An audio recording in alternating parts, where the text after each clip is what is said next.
Good morning, everybody, and welcome to our annual Social Workers Confronting Racial Injustice Conference.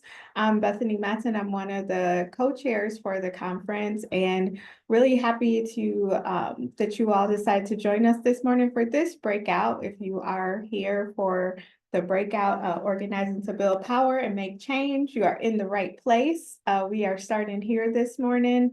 And in just a moment, I will introduce our speaker for today and get the session started. But first, as we get started, I want to share our acknowledgement to the land that we are on. I currently am on the UW-Madison campus. So for those of you who are not or close by, just sharing on behalf of the Planning Committee for the Social Workers Confronting Racial Injustice Conference, I ask that you join us in acknowledging that the University of Wisconsin-Madison campus resides within the sacred homeland of the Ho-Chunk people, a place they call Tejo or Four Lakes.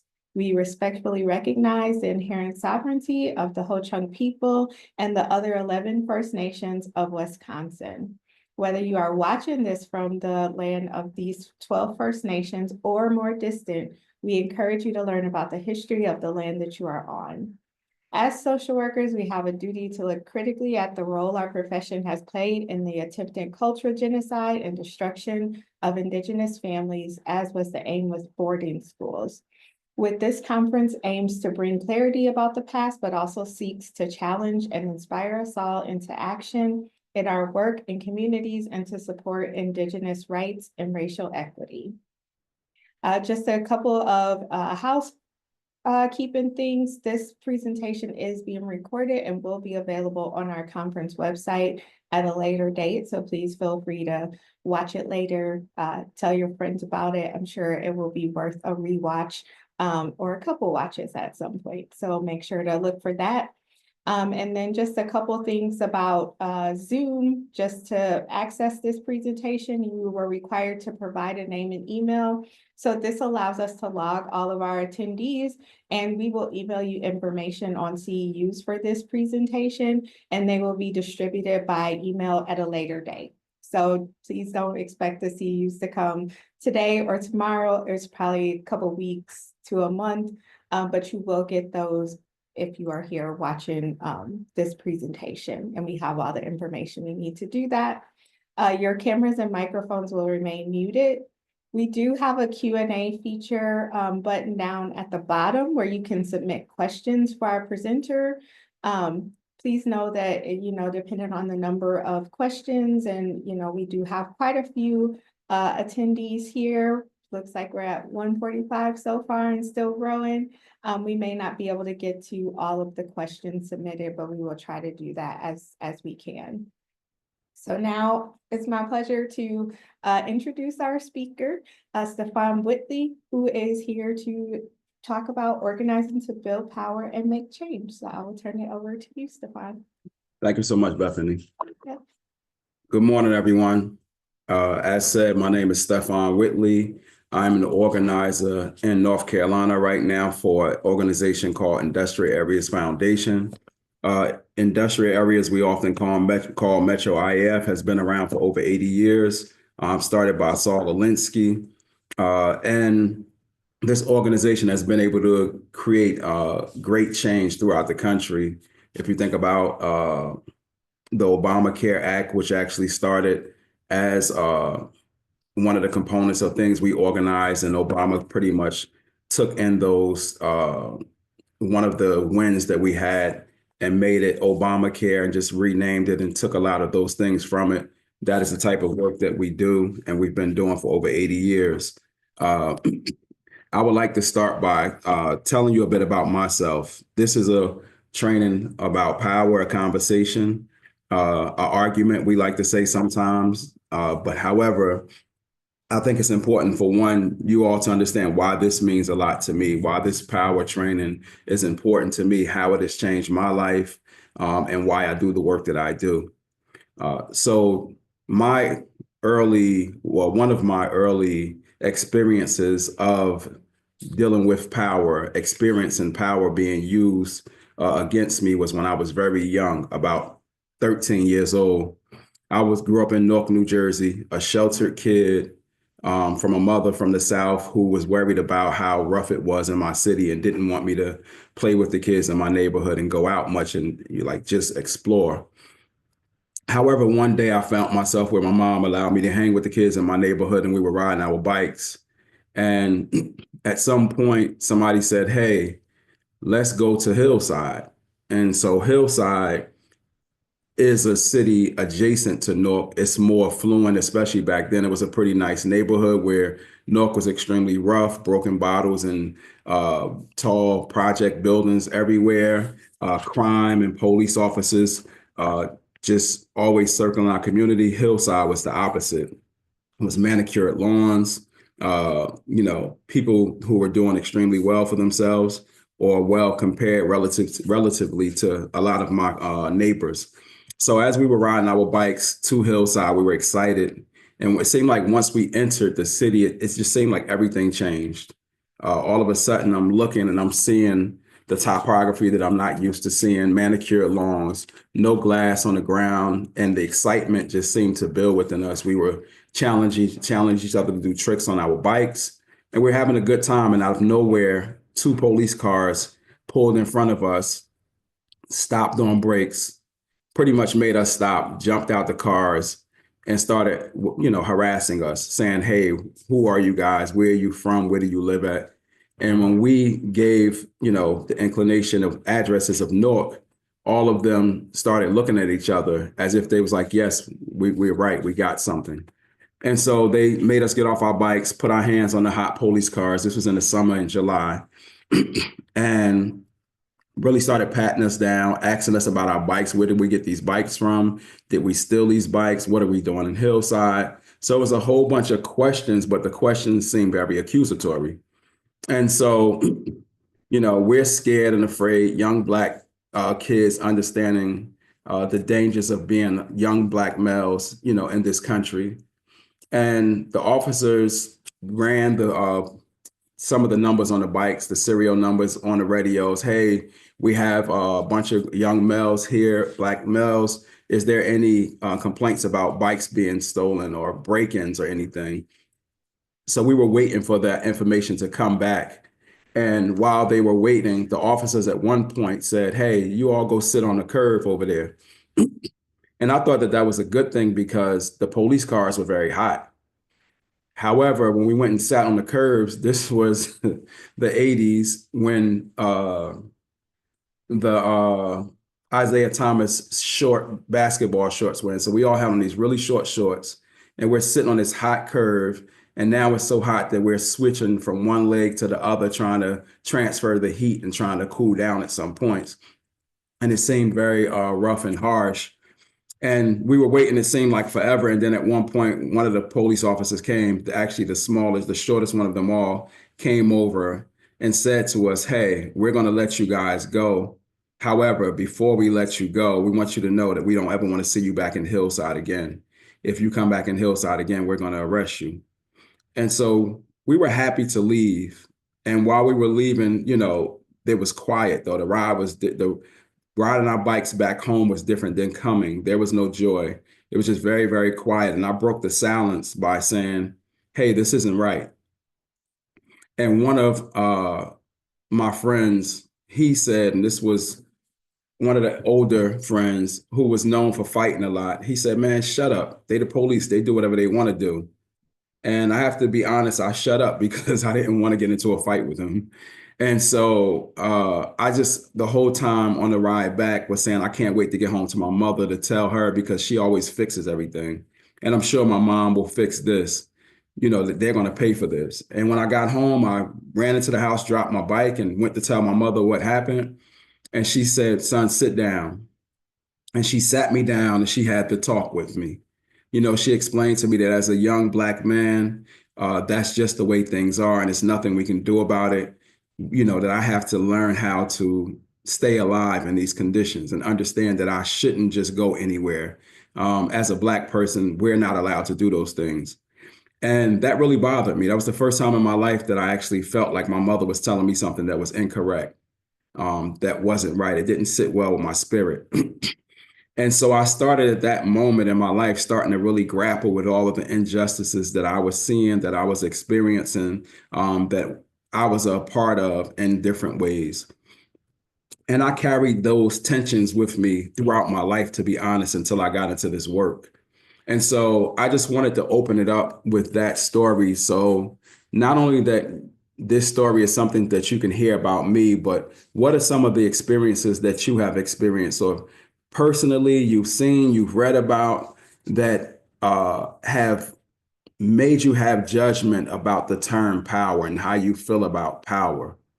And so thinking through those thoughts, if you can then, it would have been great if we can actually interact, but we can't. So just thinking through those things as a way to reflect and understand and start to challenge this concept of power. How do you feel about it? Is it something that you are comfortable with? Do you want it or do not want it? So thinking, can we go to the next slide? Well, can we go to the first slide, please?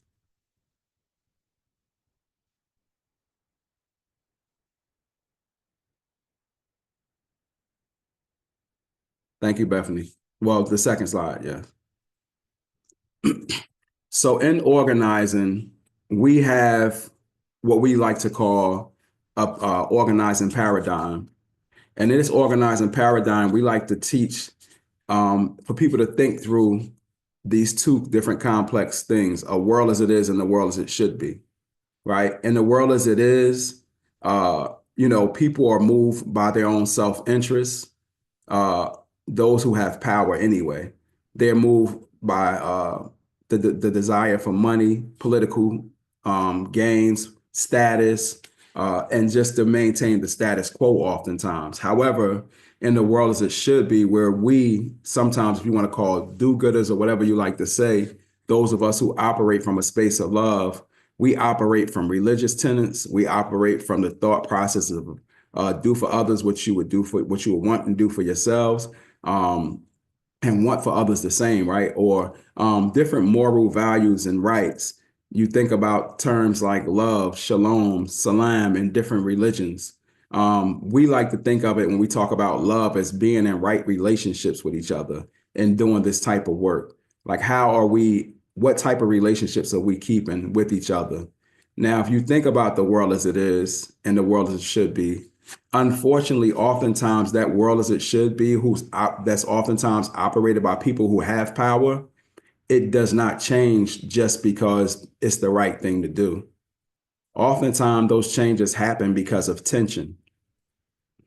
Frederick Douglass said, "Power concedes nothing without a demand." And so when we think about tension, right, you think about demanding things, right? The civil rights movement, there had to be demands to make the changes that happened, right? They didn't just end slavery because it was the right thing to do. Uh, Voting rights wasn't given to blacks just because it was the right thing to do. Desegregation, right? Gay and lesbian rights, you think back to the Stonewall Inn. There had to be demands made, and oftentimes attention created to make change. Can we move to the next slide, please? Thank you. These two quotes, I really want us to think through. If you have time to actually look at the audio speech, especially on the first quote by Dr. King, I advise you to do so. A lot of times people think of Dr. King as an activist, but in reality, Dr. King was actually an organizer, and he understood power very well, and he actually talked about it a lot. One of my most famous quotes by Dr. King is this: "Power without love is reckless and abusive, and love without power is sentimental and anemic. Power at its best is love implementing the demands of justice, and justice at its best is power correcting everything that stands against love." He also said, "You only get as much justice as you have the power to compel." But I want to go back to this first quote, right? Dr. King says, "You only get as much justice as you have the power to compel." Now you think about the first quote, and justice and doing justice. We oftentimes live in a space where we want to help people, right? We want to find ways to give service. We want to be advocates for people. Those things are good and they're necessary. However, if there's no power involved, if there's no sharing of power involved, we can sometimes be doing harm, because what happens when we're not there to help those people, right? It can almost be akin to the white savior theory, where you're just trying to do the right thing. You want to help because you want to be helpful and it's right. But when you truly build power, you help people by giving them something, being a part of something that makes change. So I just want to repeat this quote again and kind of break it down. So Dr. King said, power without love is reckless and abusive, and love without power is sentimental and anemic.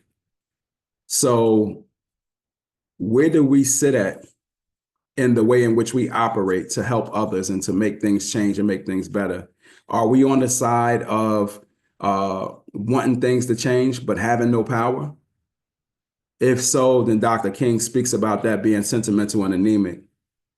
Oftentimes, those things that we want to change are run by those who have power and don't operate from a space of love, right? They operate from trying to get the things done, right? Get the job done. We have a quota to reach. Well, all these different things, and people and love don't exist in them.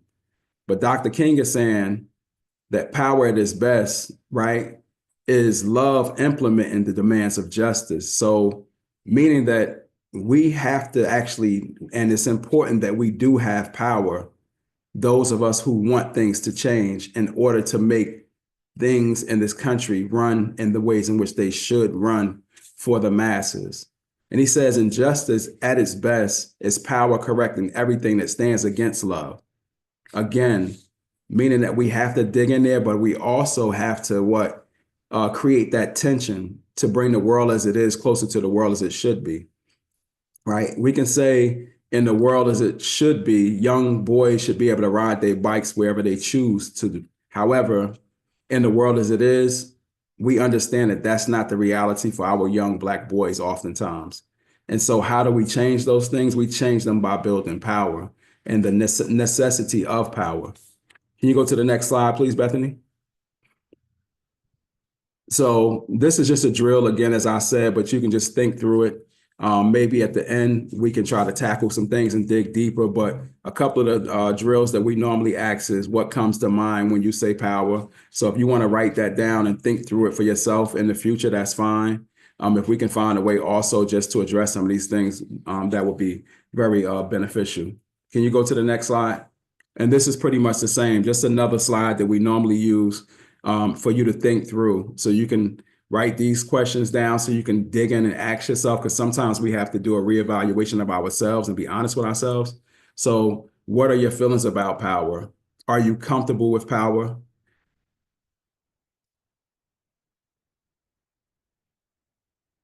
It's fine.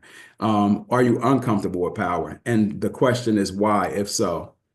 Me personally, I was uncomfortable with power. I thought and I felt that power was a bad thing.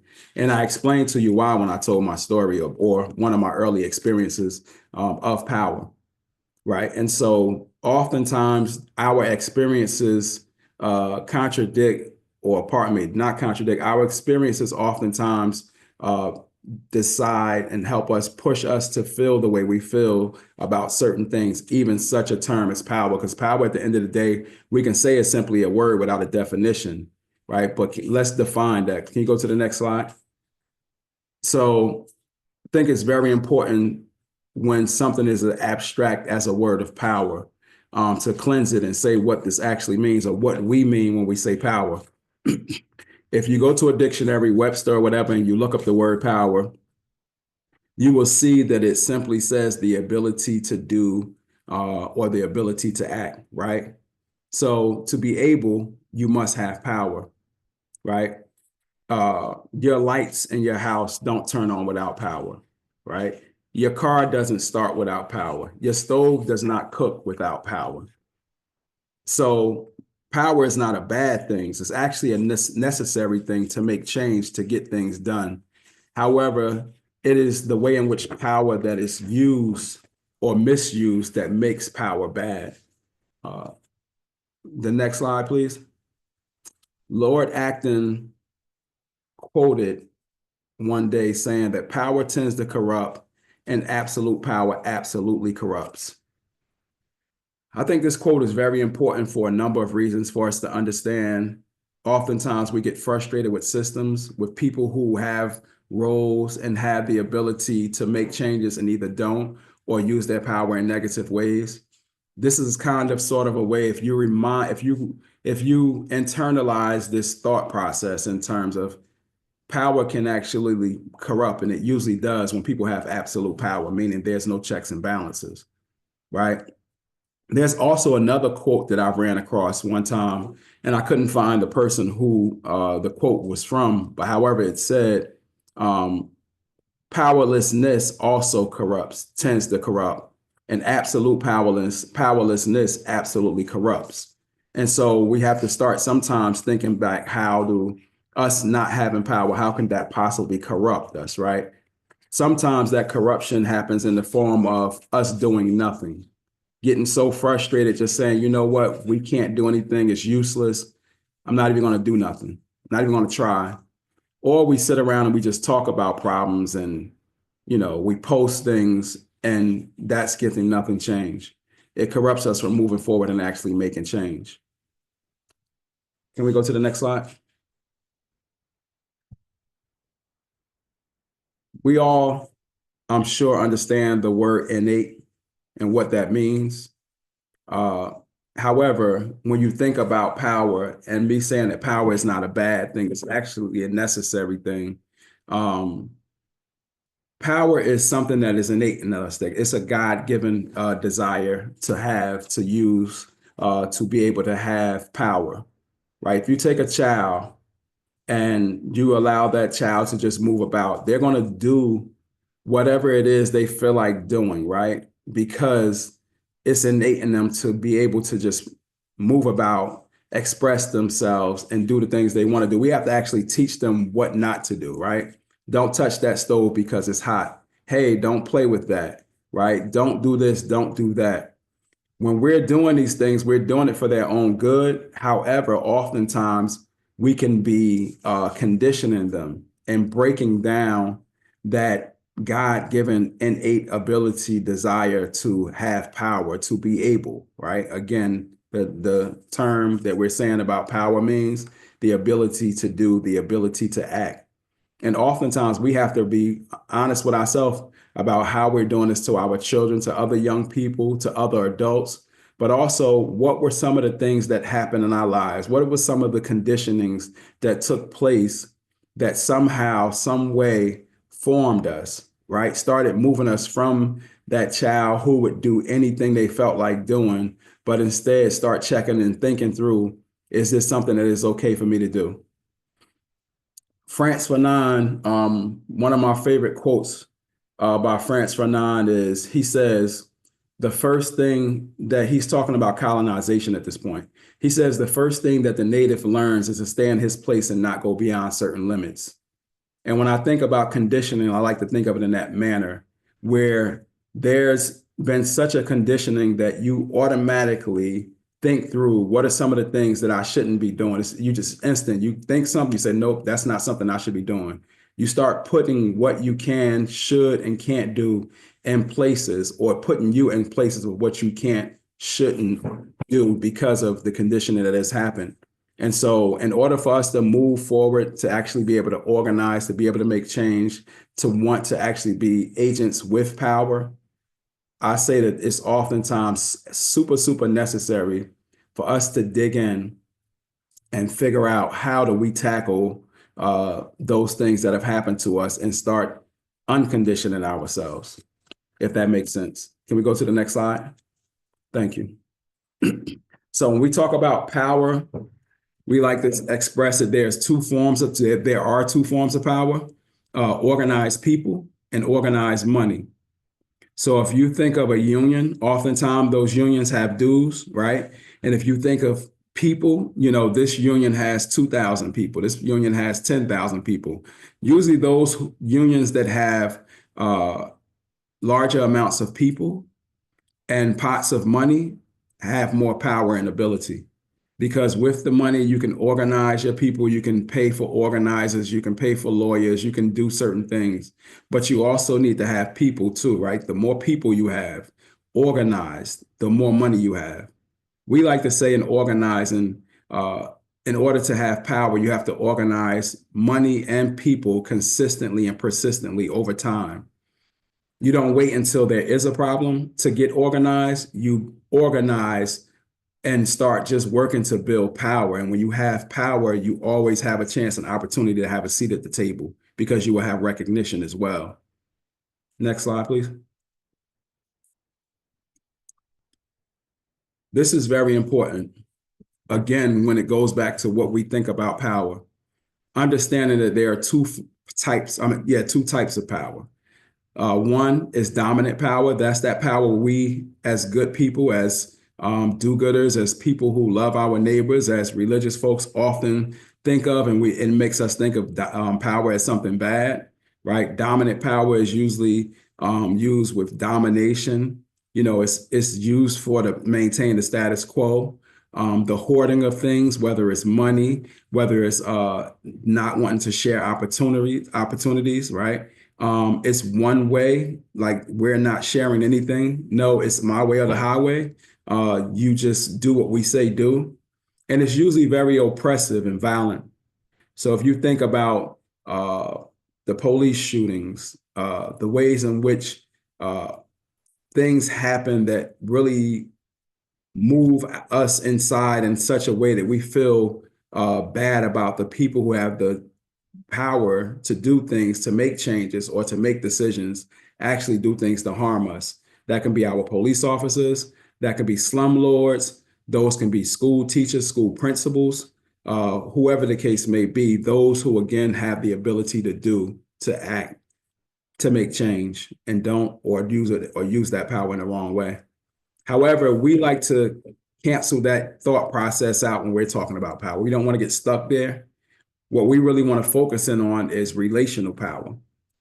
And we say power, relational power, we're talking about power with coming together collectively to build power, right? And so this is based upon interaction. There's no one-sidedness about it. It's people actually interacting with each other, getting to know each other, getting to understand what your self-interest is. What are some of the things you care about? Why should we be doing these things together? Being in right relations with each other, right? It's for the ability to be able to make change, right? Expansiveness. This relational power is mutual. It's not one-sided where you have power and I don't. Your decisions matter and mine don't. It's mutual. We come together collectively for things, and it can lead to new realities. However, it's very, very radical. And a lot of times you'll find people who are trying to break these things so that we actually don't gain power and gain the momentum of being able to do so. And so far, a lot of the things I've said have just sound very theory type based. Like I hear you, these are terms you're stating and giving us what these things mean, but sometimes we're grappling like, well, what does that mean in reality? Well, I wanted to, can you go to the next slide? I wanted us to look through or think through a moment that we all know a lot about. However, oftentimes the way we were taught about the Montgomery bus boycott, it takes away from the real reality of the Montgomery bus boycott. In school, I remember, and I do this training a lot, and I usually ask people, what do you know or what were you taught in school about the Montgomery bus boycott?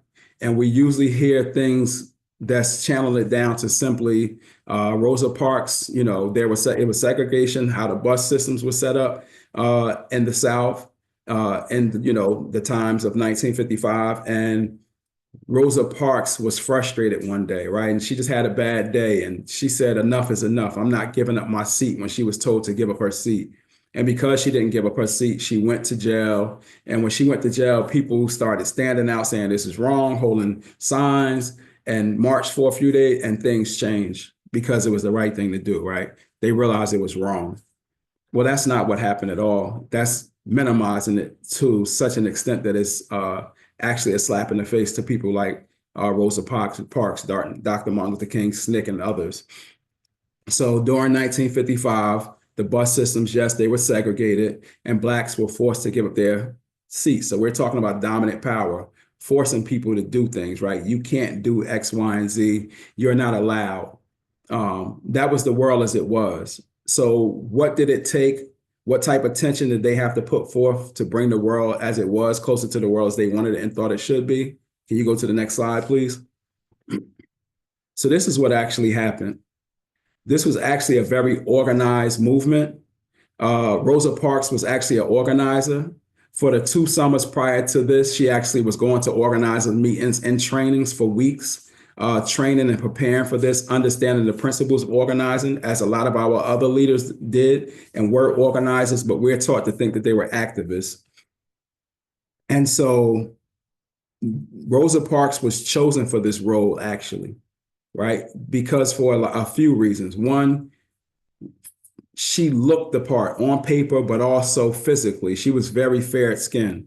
There was going to be another young lady before Rosa Parks who was browner, darker, and she actually got pregnant as a teenager and she was not married.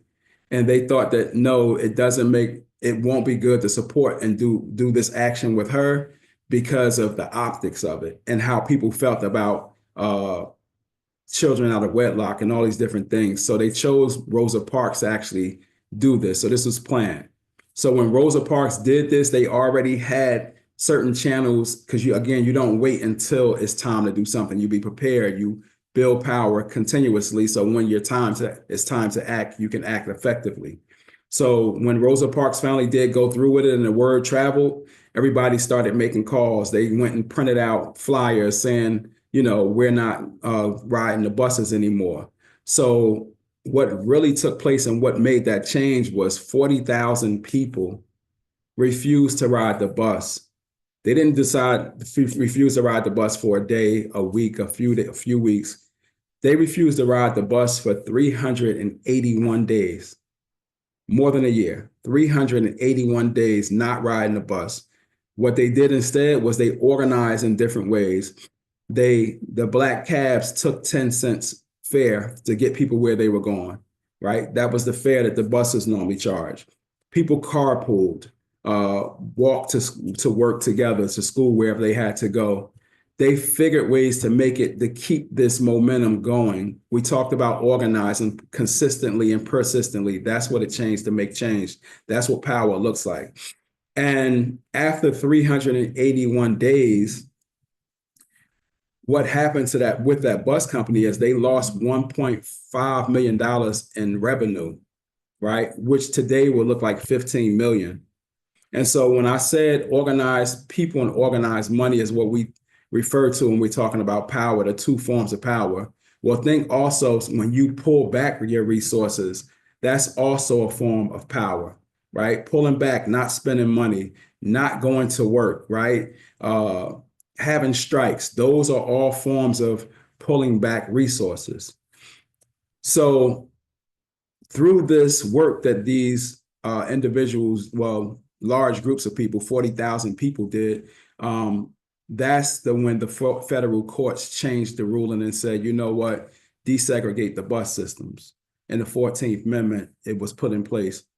So it's very important to understand that from a standpoint of what organizing actually looks like, what it looks like to make change, and understand that a lot of these things that we've been taught to think was activism actually was organizing. And is this something we can see ourselves doing? And again, how do we do it? How do we get involved in this type of work?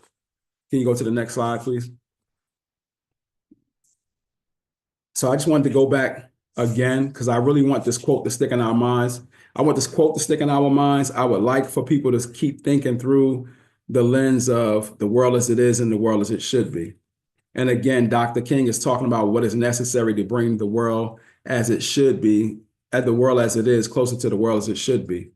So again, he says, power without love is reckless and abusive, and love without power is sentimental and anemic.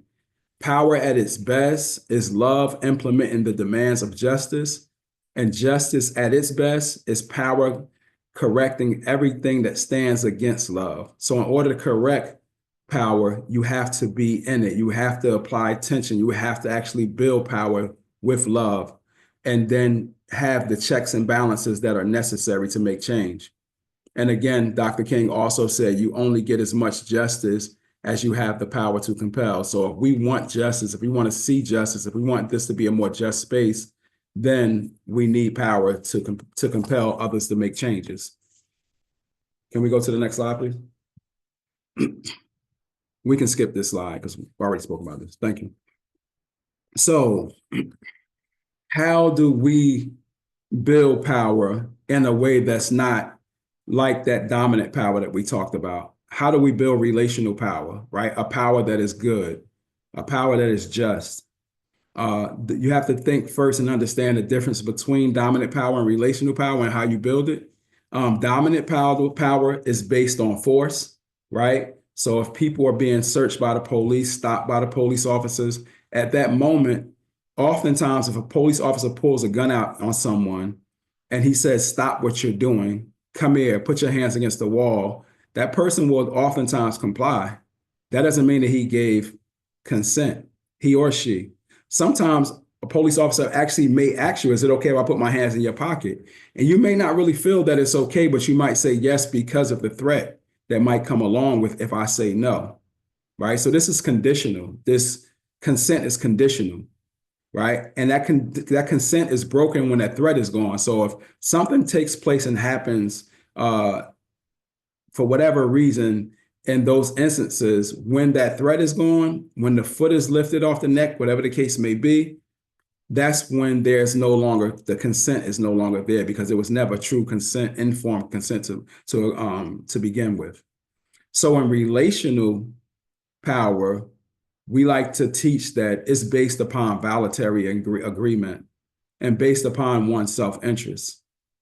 And in order to get to know someone's self-interest, you have to give them sufficient information and give them the ability to make the decision with the understanding of what is stand to gain, what is stand to be lost, what is stood to be lost, what are some of the threats that may take place about this. And this seems like something simple, but it's not. You actually truly have to really oftentimes sit down with people, have a conversation and get to know them, lay out for them what it would look like if they are not given true consent. Can we go to the next slide, please? How do we like to gain consent? And we think the best way to do so is through relational meetings. Unfortunately, a lot of us, we just talk at people, right? With relational meetings, we're talking about sitting down, having a one-on-one conversation. And in this conversation, it's not for chit chat. We're talking about building public relationships, not private. So it's not about how many children do you have? Do you have a dog? Oh, do you love dogs? Oh, that's great. What do you do for work? No, this is more digging into what makes this person who he or she is. Where do their core values come from? What are some of the experiences they've had? What would be in their self-interest? What are some of the things that will move them to want to build power with you, to want to stand up, to want to go against systems of a power with you, right? So you sit down and you have a relational meeting to get to know each other, know more about each other. Can you go to the next slide? Some of the specifics about a relational meeting we like to mention is for 30 to 45 minutes is usually the time period. Sit down, get to know each other. Don't start a relational meeting by just simply saying, hey, I want to have a relational meeting with you. So tell me about yourself. No, we think it's very important to frame the meeting so that you're guiding a person, getting them to understand what you expect and guiding them to understand, hey, again, like lay it out. What does that frame look like? Bethany, told me about you. She said that you're a very interesting person and I should get to have a conversation with you. And so I'm very curious as to why Bethany feel like you're somebody I should be getting to meet with. Can we just, for the next 30 to 45 minutes, have a conversation with each other? I'm going to share a bit about myself, tell you a story or two to help you understand some of the things I've been through, why I'm doing the things I'm doing, why building power and making change matter to me so much. And I'm hoping by doing that, I'm hoping that you also share a bit about yourself and helping me to get to understand what is in your self-interest, what moves you, what motivates you to be the person who you are, to want to actually do something and make change. So you're laying it out for a person, helping them understand what you expect in that meeting, right? Sharing stories is so important. If you just keep things on the surface of telling people this is what I do and telling them this is who I am, it's not really giving them something to pull from. But also, if you're not sharing, then it's hard to get others who you don't even know across from you to actually share about themselves and tell you stories. So you fashion it oftentimes, you may start by telling the story, right? And getting them to understand and getting them to open up to you. Ask questions. This is so important, right? Don't let a person just go through telling you everything about themselves and saying, "Oh, that was great. That was great. Yes. Okay, cool." No, dig in deeper. Sometimes pause and stop a person. Excuse me for a minute. But why is it? Why did you at 16 years old decide that you were not pleased with the food in the cafeteria and you went to the principal and said this, we need better food? Why did you stand up to your parents? Whatever the case, some of the things you hear, like dig in and ask that person the why. Why did they have the guts to do this? Why did they think this was so wrong? Where does that come from, right? Was it a teacher who instilled in you this value, a parent, a grandparent, someone at the church, whatever the case may be? But starting to really, really peel back the layers to understand, where does this person makeup come from, if that makes sense? Learn what the person cares about.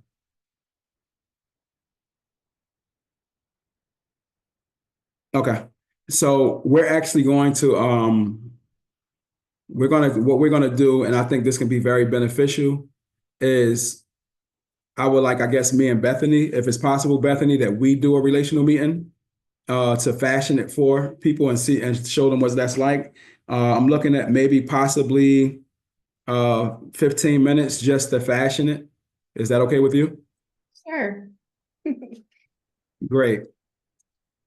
So just fashioning it, right? So I'm gonna go through doing some of the things that I express in hopes that people can get a little bit of an understanding of what a relational meeting looks like. So Bethany, nice to meet you. How you doing? My name is Stephon Whitley. I'm an organizer with One Week. Good. I'm great. Thanks. I am happy to be in conversation with you. I'm Bethany, and I am a social worker. Yeah. Great. So Liz, I was talking to Liz and she was telling me about you. She said you're a really strong leader and someone I should get to know. So I just really want to take this time for the next 15 minutes or so, getting to know you, tell you a bit about me, how I got into the work that I'm doing, why I do the work that I'm doing. And hopefully through that, you can share a bit about yourself and I can get to know more about you, and building a public relationship. Is that okay with you? Great. Great. Okay. So I'll actually get started. So again, my name is Stephon Whitley. I'm an organizer with One Week in North Carolina. However, I grew up in Newark, New Jersey, a real rough city at the time. I grew up with a lot of violence grew up at the age of 12, starting to get bullied real bad at school, beat up and chased home from school by kids. And at that same time, my mother, who was on welfare, had started selling marijuana out the house. And so, I watched at the age of 12 years old, the police kicking in our door, shooting my stepfather in front of me, and then taking him and my mother away to jail, him to the hospital first, of course, and leaving me in the house by myself, from Friday night all the way until Monday evening when my mother made bail. And I was grappling with a lot of these injustices and the way people were using so many different forms of power in the negative forms.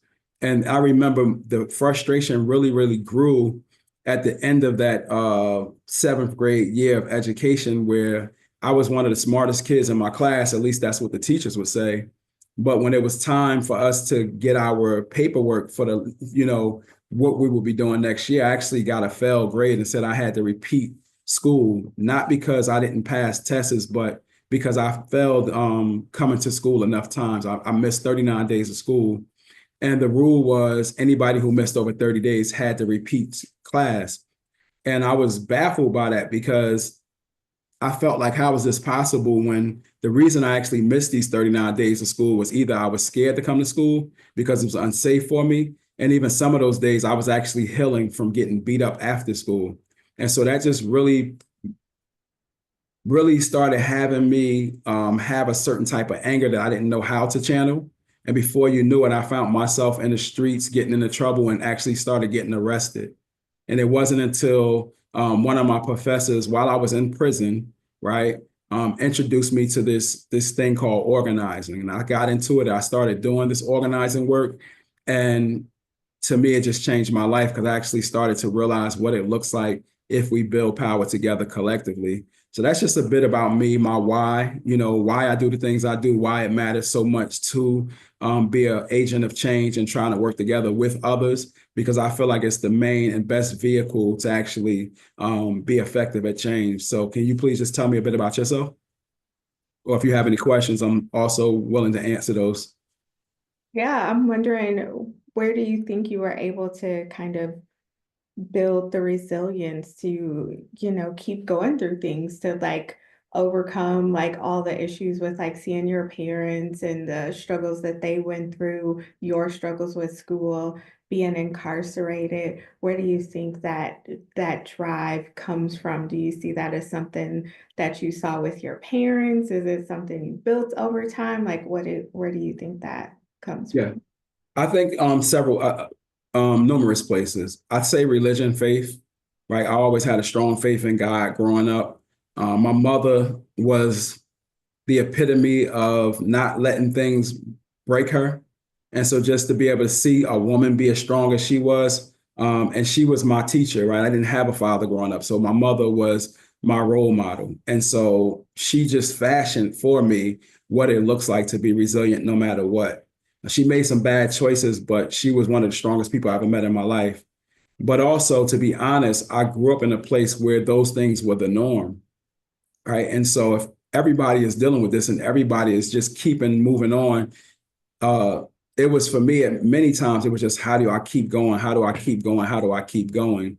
And it wasn't until, I started getting involved with education and things of that nature on a higher level, that I actually realized, like, I don't have to continue just to live this rat race of just dealing with problems and accepting whatever, running from them or being frustrated by them. But what would it look like if I can actually start doing something about them?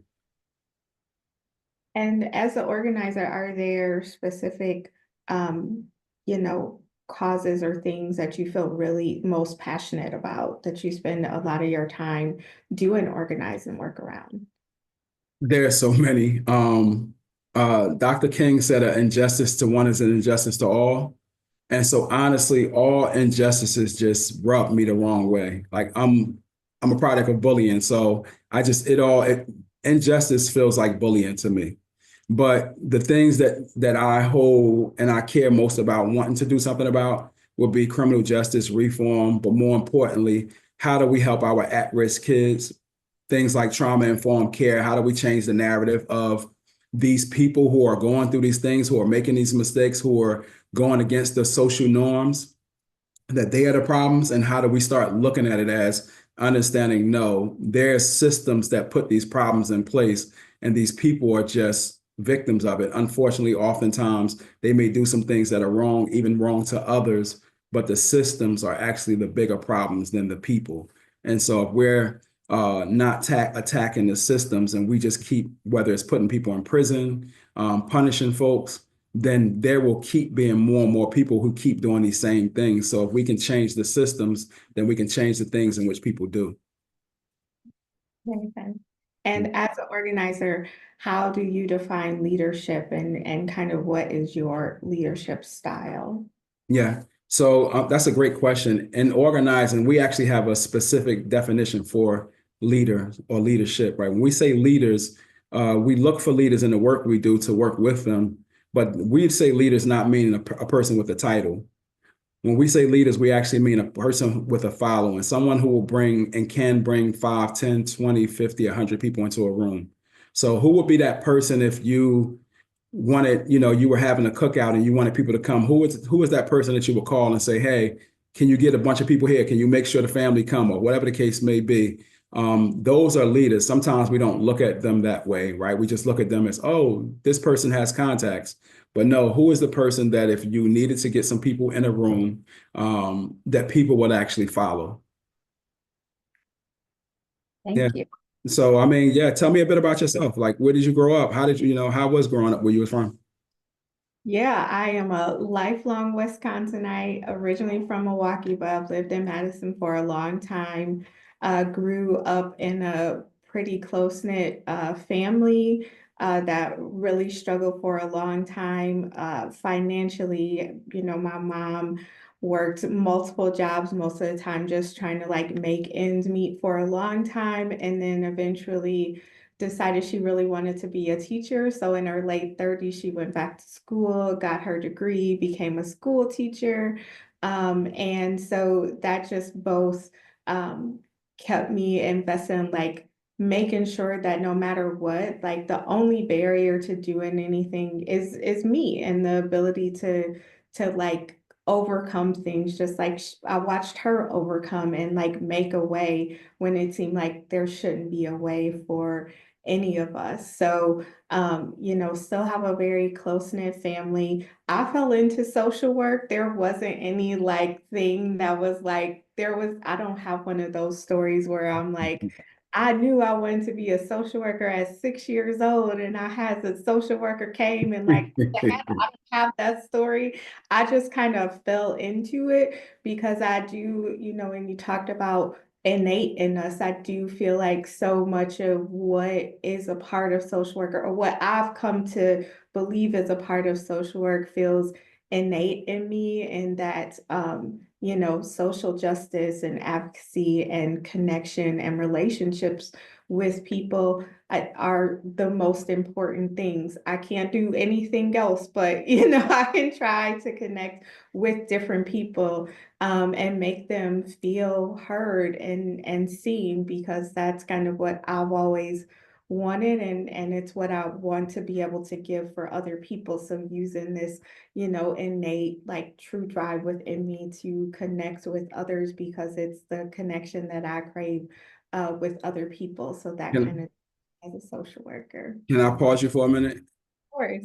Um, you spoke about your mom, y'all growing up poor, right? Struggling financially. How was that? How was that growing up that way? Do you have any stories that you think back and pull from and just to express like how that may have been? I think that like there are so many like times where we didn't have electricity, where, we were asking other people, other family members to like get money to borrow food, going without kind of like the things that we needed to go to school, like not shoes with holes, clothes with holes, not knowing how we were going to get to, appointments, or if, we were going to be able to make rent most of the time. So kind of like, the ability for my mom and to make ends meet and like keep a roof over our head. Like she was, before she went back to school, she was working two, sometimes three jobs at a time, and so for much of like my younger life, she really wasn't around because she was always at work. And How did even that make you feel? it always made me feel like at first it felt like, why aren't you here? Like, why am I going to, my auntie's house? Why am I doing this? Like, it made me feel bad. It also like made me wonder, like, because my father was also not in the picture, like, where was he? And what was going on? But then I came to appreciate as I got older, of course, I didn't know this, like all of the hard work that my mom was really putting forth for all of us just to like make ends meet as much as she could. I have a question that I like to ask people. Um, was there ever a time where uh, you saw an injustice or you were experiencing an injustice and you stood up to someone or some entity of power? And if not, then is there ever a moment where you wish you would have? I think there are so many moments where I wish that I would have. I think for so long, kind of one of the things especially with like growing up Black or, as a woman, so much of the messaging I got was about kind of knowing my place, being quiet, being demure, not, kind of causing a fuss, like kind of catering to people. Like that would be how people would love me, is if I could cater to them and I wouldn't make a lot of noise. I wouldn't make a lot of fuss. So I think in my life, there are more times where I didn't stand up to injustices. Can you think of one specifically that you wish you would have? Well, I mean, I think about when I first began, especially my career in social work, because I started off in child protection. And oftentimes I was working with like law enforcement. And so I can remember one time working with a police officer in a rural community here in Dane County. And, kind of questioning the story that, this father was saying about how his child was hurt. And I was kind of like, I don't know that that makes sense. And this officer like telling me I have more than, 20 plus years of experience. I've been doing this for a long time. And them questioning like how many years I have been doing this work, like what I knew about this thing. And I kind of like felt myself kind of shrink up and go, okay, yeah, maybe you're right. Even though like I knew in my gut, like I was right. I believe that I was like not asking, that I wasn't asking anything like out of line, but that officer kind of like, talked me down. And, I didn't say anything. And then I went back to my office. I was telling someone else's story and they were like, oh yeah, I know that person. Like they would never do anything wrong. And again, I didn't question like, you are talking about your experience with this person, but I'm talking about my experience. And I never said that. I just kind of like let it Why? go and kept going. So Why? any examples like that throughout my Why? profession. Why do you think you didn't say anything? I think it was fear. I think it was like feeling a little bit of this coercive power. Like, not that I was like, I mean, I was like, I guess this officer could arrest me, but could they really? I mean, I don't know. Like, I'm in the middle of this like very small community. I don't know what could happen. So yeah, I mean, I think it was just a lot of fear and a lot of doubt, right? Of like being a newer social worker and someone with a lot more experience saying, you're wrong about this. Yeah. So I thank you for that. Oftentimes we like to teach back and try to get people to think through. Oftentimes we don't say anything, right? Because we view that as a person with power, right? A power person, right? And so whether it's their title, their job, whatever the case may be, or the threat of violence or force in some type of ways, may we may give uninformed consent, right? That okay, I'm going along, but this is not correct. We're feeling and we're holding on to that, and a lot of times we've been conditioned to do that, right? And so, I would challenge you moving forward to how do you start thinking through that and acknowledging that you have in many ways been conditioned, and how will you move differently to be able to make change and understand that you need to be a person who has power. And if you had power, right, would that person talk to you that way? Would that police officer talk to the governor that way? Right? Probably not, right? And so it's who he sees or she sees with power as well. So how do you get recognition? One way to get recognition is to have power. And so I would say just stress that to you. It looks like we have less than 30 minutes left. So would you like to get the questions, or is there some more things you want to ask or comment on? We can get to questions. I mean, I think that what you're saying is so important for a lot of social workers to hear, because I think in this field, especially when we talk about, power, I think we often are trying to like push that away of like, we don't want to be seen as like having power and building the relationships that we have with, the people that we serve. And so oftentimes we're fighting either to work, in front of people or behind people and forget we work with people. And so what does that actually look like to actually be in relational power rather in like this dominant power. And so there are so many pieces of social work that talk about the very things you're talking about as far as organizing. But I think we just kind of like, because of the different systems that we work in and kind of, the dynamics that just show up in a lot of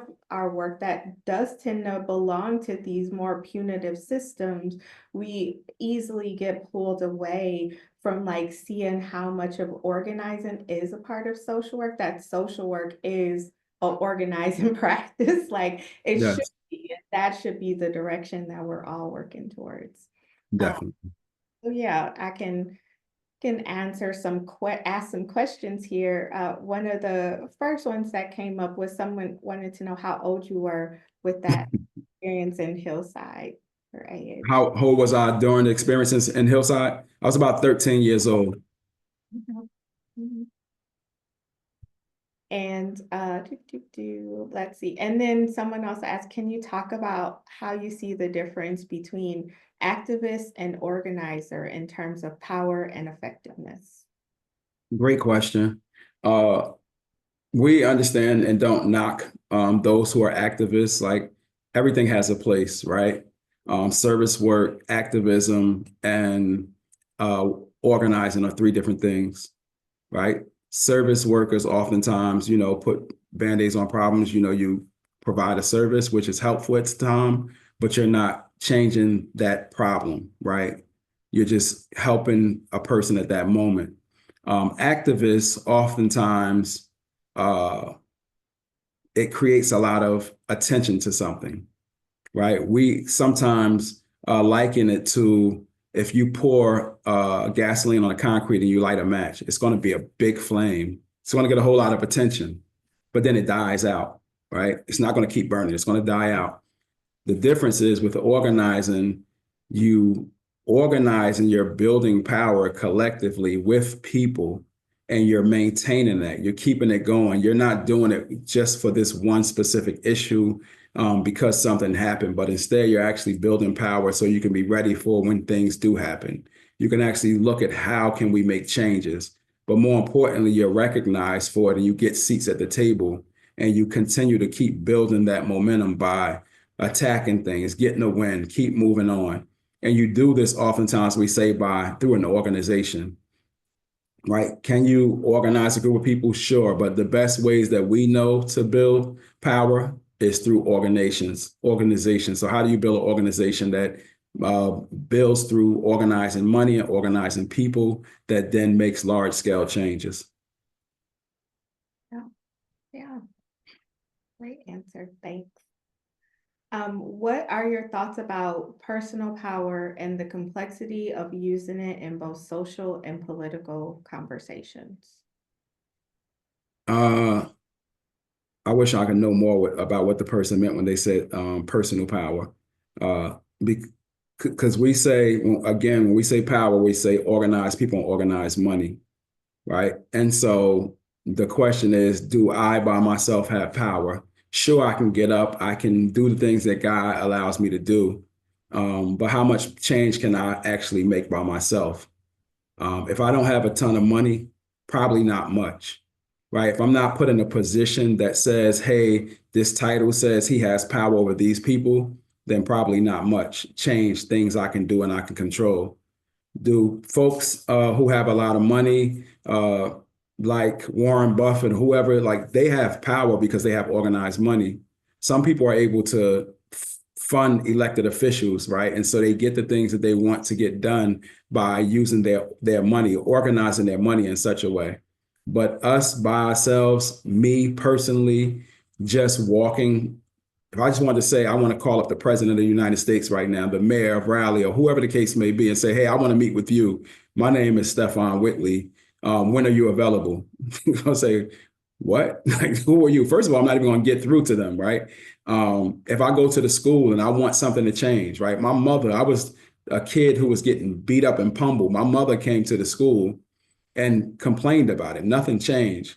What would it look like if my mother and 50 other parents and 50 other students would have came to that school saying, this is a problem. Kids are getting beat up after school. This needs to stop today. more than likely we would have got something done because now it's organized people moving together collectively. So I would challenge that that mindset of personal power to more so maybe agency, right? So that's just my thoughts on that. Yeah, I think that is the big takeaway is that in how you were talking, there wasn't anything that was like nothing was individual. This is about working in community with people that like Mariama Kappa says, everything worthwhile is done with people. Like, so this idea that we kind of like get this power and then we are able to go out as individuals and do these things, it doesn't make sense, and it's not an effective, like, I think, organizing thing that is like people do as organizers. It is about bringing people together and having that relational power that, requires all of us, not just one of us. Absolutely. If you think of any of the big movements that have made change in this country, who did it by themselves? You think about King, you think about the people who are behind them, you think about Nelson Mandela and Africa. If you think like just thinking about the big things that were serious changes, it was never somebody doing it by themselves. If you want to encourage and support youth to tap into their innate power and speak up about the things they care about, what would you do as an adult to initially support them? Mm. It's a good question and a complicated question. I think youth are tricky, especially when there's a dynamic of adult and youth, because oftentimes youth will look at adults as power players, right? People with power. And in actuality, we're just older than them, but it's the way in which we assert ourselves over them. So how do we actually get to know the youth, right? Like what would it look like to do a relational meeting with a young person? Sit down with them and say, hey, let me just tell you about myself, like humanize yourself with them. Get them to actually understand some of the things you've been through, why certain things matter to them, why they matter to you, right? Why does their life matter to you? Getting them to understand, you know what, actually, I wish I had somebody who would do what I'm trying to do for you right now when I was young, right? Tell a story. Listen to that youth, hear that person, hear what matters to them, and don't just go at them saying what you want to change, but instead actually learn what matters to them and what they care about. And sometimes it might not be an axe that first relational meeting, right? Because people can sometimes be frustrated by that axe at the end because it's like, okay, all of this was just very much about you were going to ask me for something. You asked me to do something. You were going to ask me about something. You should have got to that. It seems transactional, but sometimes it just means, hey, I just want to sit down and have a conversation with you, get to know you, and you leave that meeting and say, is it okay if that we meet again? That person wheels are going to start turning as they left you like, oh, wow, that was kind of cool. Like people don't usually do that. Like, cause we don't sit down and have conversation with each other no more. Right. And so then when you come back again to that person, they're remembering you already. They now have some trust within you. And so now you can start breaking down certain barriers. But I would say that relational meeting would be key. Next question is, earlier you mentioned unions and strikes as an avenue for exercising collective power. What would your advice be to unionized social workers who may feel disillusioned about the role that large labor unions often play in maintaining the status quo and carceral punitive forms of power? Yeah, good question. I mean, there's different ways. I say you need to be organized. So how do you organize yourself? Whether it's being a union, whether it's joining an organization, right? You might start your own organization and have an organizer or two or three or four to actually organize you. You might want to say we can have a large scale organization of social workers across the country, or we might have it for our specific jurisdiction where we have, for instance, I'm in Wake County. If we would love to get a group of social workers who would like to say, hey, we would like to be an organization within your organization. Because right now, our organization that I organize, we consist of 45 churches, a couple of synagogues, masjids, and nonprofit organizations. So what would it look like if 30, 40, 50, 100 social workers got together collectively, 200, 300 social workers, and said, we also want to be a part of this organization. We can then organize them, because what they'll find and what we would find is a lot of time our common interests would align in many different ways. Sometimes it might not be the thing you care about most that day, but if we're attacking social ills, right, as Dr. King said, an injustice to one is an injustice to all, those things oftentimes also have an intersectionality. So how can we tackle things together? So again, unionize or build your own organization, or sometimes possibly, like I said, growing smaller, even, or having chapters where you tap into and pay dues to an organization. For instance, our organization has chapters all across the country, nationwide. So I would just look into different things like that. Thank you. Next question. Y'all are giving some good questions, audience members. I can't see that, but I appreciate y'all throwing all of these questions in here. So in my attempts to organize, I find myself running into folks who may want change but feel jaded, tired, and lacking capacity. How do you try and get buy-in from folks who seem set on the fact that change is not going to happen? Teach, right? You have to be able to teach people to internalize the arguments of why we need power to be able to make change. Oftentimes we'll say, hey, we need to do something, right? This is the right thing to do. Nothing is going to happen. We should do this, but we're not really teaching people about power. We're not breaking down, for instance, like how I just went through the different steps. First, cleansing what you think about power, right? Going back and tapping into people. Why do they feel like nothing is going to happen? I met with an older woman one time at a church that was a part of our organization. When I walked in the church, I could tell she was angry with me about something. I didn't even know her. And she just started going in on me. You fooling these people. You got them thinking that y'all can change something. There ain't nothing you can do. Ain't nothing we can do. You sit up here just wasting our time. And I'm like, can you just sit down for a minute? Like, did you know that the pastor actually reached out to us last year when your church was going to go underwater by a developer who was going to build this monstrosity 2 miles up the road from you all, and y'all would have had to move your church. And we got that developer through Bill and Power and this work that we're doing to invest $3.2 million to make sure he put a funnel system so that the water would go around the church and not passing through the church. And she didn't know these things, but it took us coming together. That developer wouldn't have sat with your pastor by himself or your church by yourselves. But because it was us and 45 other churches, he sat with us and we got a meeting at the table and got things changed. So how do you start teaching people, giving them stories, giving them examples, teaching them about the civil rights movement, right? Because again, people think it's activism work oftentimes, right? They don't understand that Dr. King and those were organizers. So how do we first internalize and understand and organize enough to be teachers, and then be able to go to people in a way in which we can teach and be able to ask? And also, again, what is that person's self-interest? Sometimes it might simply mean when you find something that matters enough to them, they will do something. All right. I had a pastor who had a big church and he would do nothing with us. Like he just would meet with me and, hey, eat lunch with me. But every time I said, Pastor, will you show up for this? Will you turn out your people for that? He wouldn't do anything. And so one day I sat down with him and said, Pastor, what would it take for you to actually like stand beside us and like really get in this work? He said, if you can do affordable housing, if we can build homes for Black and brown people at an affordable rate, you got me. We started a campaign last year on that. He turned out over 500 of his people to an event that we had 1,000 people at his church with the mayor and 25 other people running for candidacy.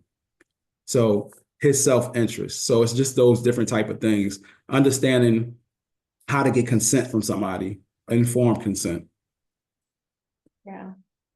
And I think that speaks to, there are a couple of people asking, like, what advice would you give to someone to get started with organizing? Like, if they don't know where to begin, like what kind of, you talked a little bit about some beginning points, but what would you say to someone who's like, okay, I want to do this. Help me get started. I mean, you have to be careful because you can try to learn on your own. There are books that you can try to read on it, podcasts you can try to Check into, I don't know, everybody does organizing differently. The organization that I chose to work for, they've been doing this for over 80 years. In my opinion, and many others' opinion on the outside, we are the best at doing this work.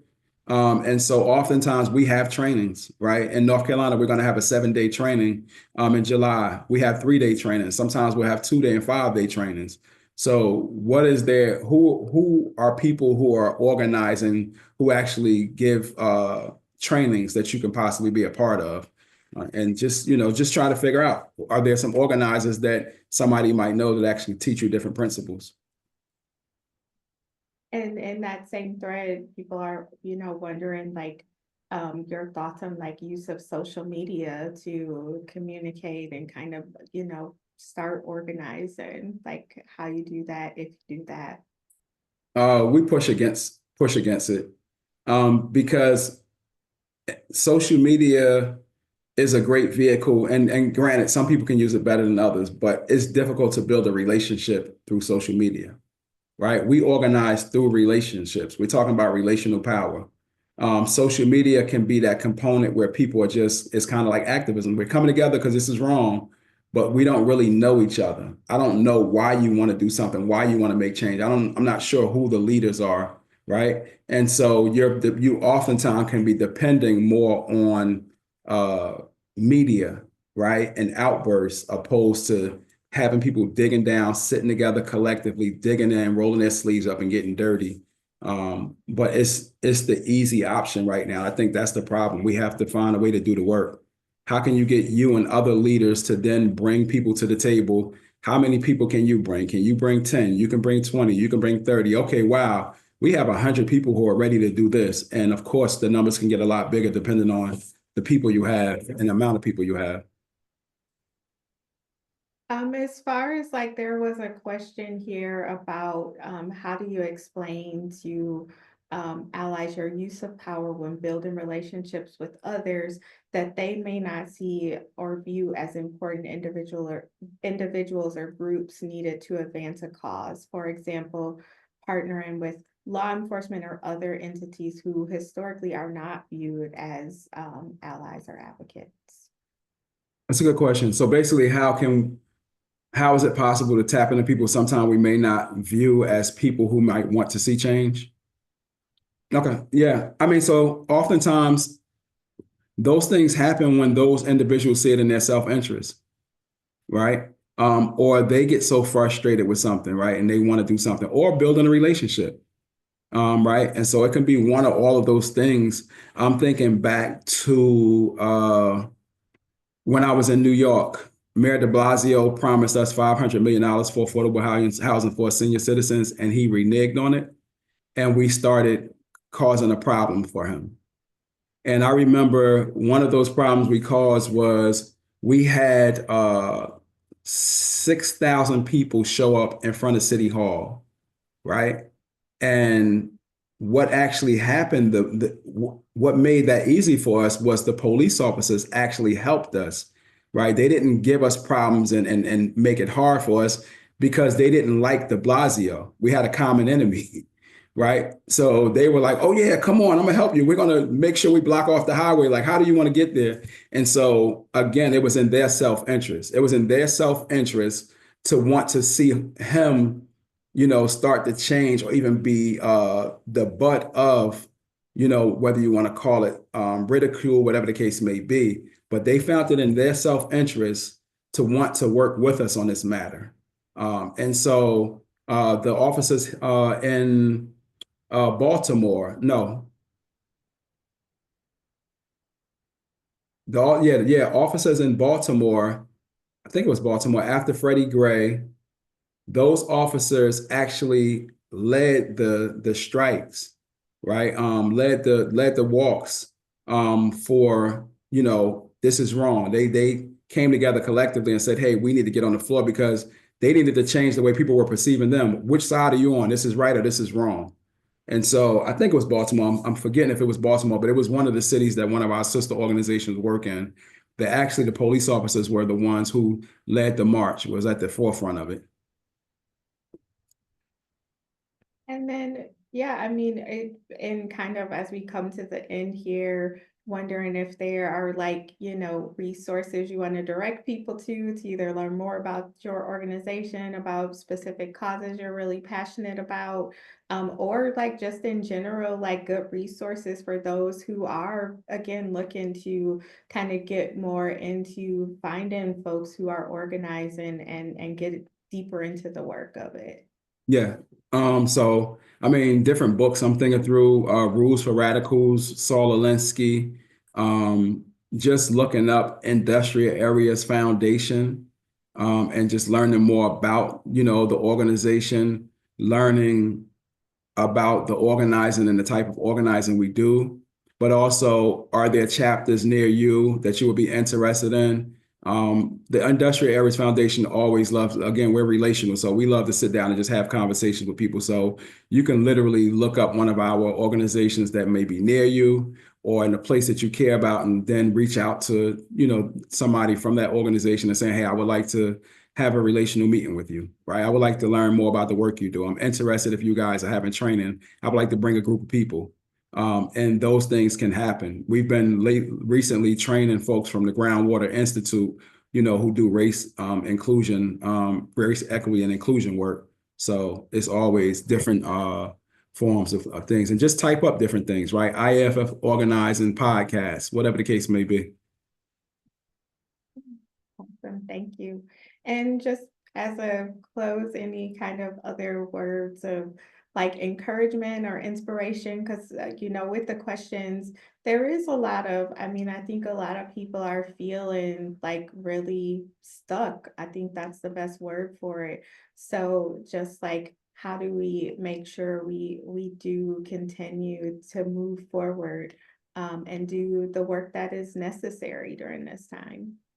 Yeah, I'd say draw from this training, but also just look back, right? We talk about Sankofa like looking back, right, in history. So look back at how change has happened in this country, how normal people, because we sometimes you know, idolize or we make like people like Dr. King and all these people, these huge figures, and like that's why it changed. Things didn't change because of Dr. King, right? But look at and see that what did these organizations do? Like start just if you want to watch a movie or you want to watch a show or you want to watch a documentary, you want to read a book, start reading things on when people organized and got something, right? And you'll start to see a pattern. That pattern is going to be enough power was put together to make those who had the power see that it was in their best interest, their self-interest, to want to change whatever that thing is or was or was. And then you'll start to see like, oh, okay, but also understand that you're not the only one who deals with that frustration. I dealt with that frustration for 44 years of my life, right? And it wasn't until somebody introduced me to this work. And to be honest with you, I didn't know what organizing even was. But when they introduced me to it, I went to a training, and much of the training I didn't understand what was going on. But when the power training part came up, it clicked for me. I was like, oh, wait, I woke up. I'm like, okay, I can identify this because I've had people use power against me in a negative manner. And so how do you start putting yourself in those rooms, in those conversations, in those trainings that really help to feed this information, this knowledge that you would like to learn more about? And then we wanted to know if there's a way to get your contact information if they want to reach out. What would be the best way to? Sure, you can put my email in the chat, or you like me to do it? Can I? And I just added it in the chat, so it should be under the Q&A under answered. Thank you. I missed Thank that. Thanks, Liz. All right. Well, again, as we are coming to a close here, make sure we end on time. Thanks again to Stephon Whitley for being here today. All his time, expertise, and valuable information shared with us today. Please, y'all take these ideas and challenges into the work you're doing out in the world every day. Thank you all for being here with us, for, choosing this breakout. We really enjoyed it. Thanks for all the wonderful questions. And thank you for being a part of this event, and your commitment and efforts to confront racial injustice. So we will be breaking now, and then please remember our next breakout session starts at noon. So make sure you, if you are able to join, all of our sessions today are great. Most of them are being recorded and will be available later on our website. So make sure you check out the ones you didn't get to sit in with today. And also be sure to join us for our keynote with Kelly Hayes and Miriam Kaba at 2 p.m. And then finally, just please watch for email with a link to complete our conference evaluation. And then again in a few weeks for an email with your CEUs. And then again, thank you for being here and enjoy the rest of the conference. Bye.